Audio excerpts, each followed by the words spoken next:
Well, at a time like this, it would be nice to have an effective World Health Organization, one led by serious, capable professionals. That might be invaluable for beating coronavirus, or at least containing it. But we don't have that. Instead, the WHO is a corrupt mess from top to bottom. The current Director General of the World Health Organization is a man called Tedros Adhanom Ghebreyesus. He was previously the health minister of Ethiopia. Now, politically, Tedros was a member of the Tigray People's Liberation Front. That's a Marxist-Leninist Ethiopian political party. It's part of the coalition ruling Ethiopia as a repressive authoritarian state. After taking control of the World Health Organization, Tedros promptly tried to appoint Robert Mugabe, the murderous dictator of Zimbabwe, as an international goodwill ambassador for public health, if you can believe that. Tedros delivered a speech praising Zimbabwe as, quote, a country that places universal health coverage and health promotion at the center of its policies to provide health care to all, end quote. Now, that's lunatic. But bad politics aside, Tedros has endangered human lives, which is a weird resume point for a man running a World Health Organization. As health minister in Ethiopia, on 3 separate occasions, Tedros covered up cholera outbreaks in the south of the country. To downplay the outbreaks and protect Ethiopia's reputation, Tedros each time insisted that they were simply rashes of, quote, acute watery diarrhea. According to media reports, Ethiopian officials pressured aid agencies to cover up the truth about what was happening and hide the number of people affected. As soon as the disease spread to neighboring countries, it was obvious that it was cholera and identified as such. If Tedros had told the truth at the time, which he did not, lives could have been saved. This is the man running the World Health Organization at the beginnings of a global epidemic. When the coronavirus first broke out in China, China refused to admit international health experts into their country to assess it. To this day, it seems likely that China is lying about the number of infections and the number of deaths. Yet despite this, Tedros has publicly praised the Communist Chinese Party for, quote, transparency. The whole thing is Orwellian. And by the way, your tax dollars are paying for it. The U.S. gives hundreds of millions of dollars a year to the WHO. It amounts to a huge percentage of their budget. So how do they spend the money? Well, every year, about $200 million of the World Health Organization budget goes to travel for its bureaucrats and staff. They often fly business class, sometimes using fraudulent pretexts to do so when it's otherwise forbidden. Other aid agencies, respectable ones like Doctors Without Borders or our own CDC, ban officials from doing that because it's wasteful. This is the organization the world is looking to for guidance as it battles a pandemic that could kill millions of people. Jeff Steyer is a senior fellow at the Taxpayer Protection Alliance. He's covered corruption at WHO for years. He joins us tonight. Jeff, thanks so much for coming on. Good to be with you. So how did this man, who seems not just unqualified, but seems to have the kind of background that would make him exactly the wrong person to run the World Health Organization, how did he get this job?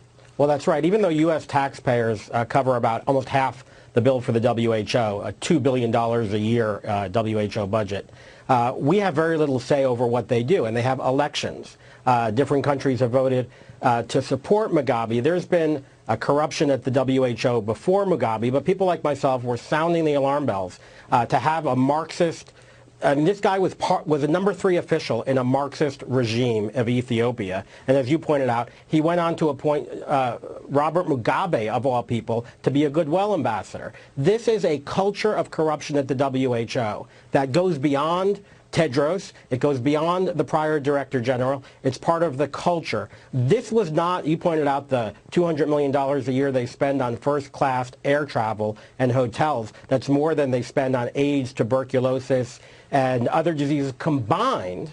And there's no oversight. There was a criticism of that 5 years ago. The Associated Press did a report just in 2017 and found that it was happening again. And Dr. Tedros, his primary goal is socialized healthcare all over the world. That's his goal. We need to have faith in our public health institutions. But right now, the World Health Organization needs oversight. It has shown us time and again it's not going to reform itself. And we, U.S. taxpayers who are funding this corruption, need to do a better job of putting in some oversight. I mean, that's a shocking story, but it goes from annoying, kind of head-shaking, to really a peril to our country in the middle of a rising epidemic. So a guy who denied the existence, who tried to cover up the existence of an epidemic, is coordinating the world's response to this epidemic, a threatening one.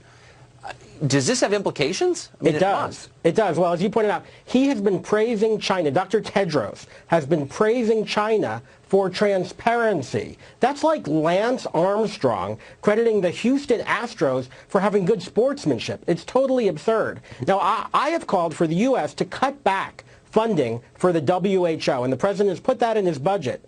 And now, people like the Mailman School of Public Health professor Chelsea Clinton are saying this potential outbreak is Trump's fault. Right? We need oversight of the WHO. We need to reform it, but we need to do so. We need to give it money with strings attached because it's times like this that we need to have an institution that the public can trust. And the WHO doesn't deserve it, and they haven't earned it, and we shouldn't be funding it at the same levels. So we're almost out of time, Jeff, but did you just say Chelsea Clinton is a public health professor? At the Mailman School of Public Health at Columbia University. She had a piece on CNN.com just yesterday blaming this administration for not being prepared. The problem is I thought she worked at a hedge fund or was a documentary filmmaker. I didn't know she even had a job. How did she wind up as a public health? I mean, how low are the standards?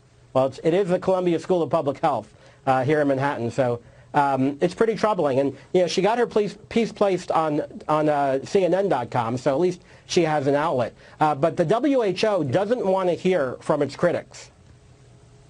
No, obviously not. But higher education in this country is a joke, and unfortunately that can have really bad consequences. I hope we're not going to see them now. Jeff, great to see you. Thank you. Good to see you, Tucker.